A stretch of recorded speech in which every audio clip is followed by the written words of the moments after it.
Sir post. అంటే ఏమిట్రా నీ ఉద్దేశం? పోస్ట్ వచ్చిందనా రాదనా, లేకపోతే వస్తుందనా ఇక ఎప్పటికీ రాదనా? తమ కుదరం వచ్చిందండి. అలా ఏడు చదో. డాడీ, మృతదేహాన్ని పిలిచిన టాపిల్ ఏమిట్రా అక్కుపక్షి? నాన్న అని పిలవలేవు? ఆ అబ్బాయి గారు అలాగే రాశారండి. వాడు రాస్తే నీ తెలివితేటలే చచ్చాయి. తర్జుమా చేసి చదవచ్చుగా. నాకు తలకు దెబ్బ తగిలింది. అయితే డాక్టర్ ఫీజుకి 1000 రూపాయలు కావాలి. డబ్బు అర్జెంటుగా పంపించండి. సరే పంపించు. నేను పంపడం ఏంటండి? అంతే, ఇలాంటి దరిద్రపు కొట్టు ఉత్తరాలు తెచ్చినందుకు నీకు అదే శిక్ష. పో, సారథి గారికి డబ్బు పంపించు. పిల్లలు గెలవండి బాబు, అన్యాయం అయిపోతాను. నన్ను వదిలేయండి బాబు. సరే, పో.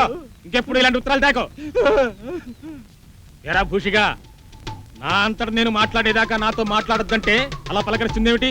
మాటలు లేవన్న విషయం మర్చిపోయి నేను మాట్లాడతాననుకుంటున్నదా? నేను చచ్చే దాంతో మాట్లాడను. చెప్పు దాంతో. మాట్లాడకపోతే మాని సారథికి డబ్బు పంపమని చెప్పరా. అమ్మగారు చెప్పిన దాంట్లో కూడా ఔచిత్యం ఉందా? నాకు సలహా ఇస్తావరా? పేగులు తీసి పెళ్లి వేసుకుంటాను, జాగ్రత్త. అయ్యడు పోసేమిటి? కొట్టింది కాదు దాన్ని. పని లోపలికి.